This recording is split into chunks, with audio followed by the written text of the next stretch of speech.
If flashcards existed when you started collecting, would your collections be the same size? It's tough to say. I think if flashcards had existed when I started collecting NES, I think my collection, or at least my attempt at my collection, which I think was, close to 500 games or so by the time I stopped, I think it probably would have been the same. I was kind of obsessed with the physical media of it. I liked going to flea markets and finding them and buying them. Also in my head, I mean, emulation existed, but I was already of the belief that I wanted to play the original cartridges on the original hardware. So I don't think it really would have affected, say, my Nintendo collection if they had existed at that time.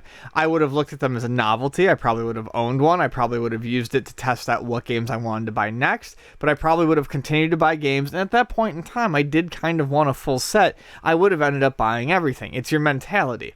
However, a good example of the opposite is I got very, very close to getting back into Genesis collecting again about 2-3 years ago. I really started to miss a lot of my Genesis games, and I really wanted to play a lot of them again. And I had missed, that was a collection that I didn't even really sell off before I moved. It was a collection that an entire collection. I don't know what happened. I don't want to insinuate a friend stole it, but it disappeared. I mean, most of it just fucking vanished. I have no idea what happened. It's never turned back up. That was one where, like, right as I'm about to kind of, like, start buying up Genesis games again, and I did. I had a few. I learned about the Everdrive. And I said, I looked around my apartment, and I looked at the available space, and I said, no, the Everdrive's where I'm going to go. And I did. So, I mean, it depends on, I think, where you are in your life. It depends on what you want out of your collection. Are you playing? Are you collecting for a whole set? But, yeah, at two various points in my life, I think it would have been very different. If they existed during the NES era of me collecting, it wouldn't have affected anything. But it definitely affected what I chose to do with Genesis. Yeah, this question to me is almost, you can also answer it and interchange. Emulation. Sure. I know with flashcards you're using the real hardware, but still with emulation, all the games are at your fingertips too. Yeah, that's what I touched on. I mean, like it was, and that's what got me and you into collecting in the first place. So I think if flashcards existed, I think I'd still go out to the flea markets, like you said. I'd still go out and try to find those 40 NES games for $20 at Englishtown Flea Market, and realize that I already have 8 of these. Now I already have doubles. I better start tracking these. I used to bring printed out list of my games, right? Like write them down. I think with collecting, there's such of it, at least 15 years ago, even now when you go to the flea market, it's less likely to find good deals.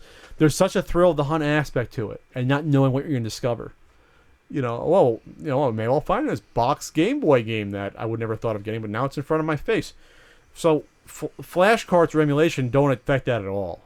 That sort of feeling to me. No. That feeling of discovery, of knowing what's out there. And yes, there's cool artwork on these game cards. It looks cool to have it. It's like, yeah, Ian, if you knew that MP3s existed, would you buy CDs or records? It's the same thing. Yeah. You still would. Right. I mean, I got back. I always collected records of dance music because of DJing, but I got heavy into other sorts of record collecting well after. I mean, you could get any album within 2 minutes of turning on your computer. Sure. That didn't dissuade me. It's how important is that collection to you? How important is that physical media? Absolutely. So we'll see what happens in that 100 years from now. Yeah. When our collections won't matter anymore, and if people then are just you have nice flashcards. It'd be like a rotisserie of flashcards on your holographic screen or something that you'll have to play all your games. Holographic flashcard will be a fake one. You just touch the Genesis cartridge and...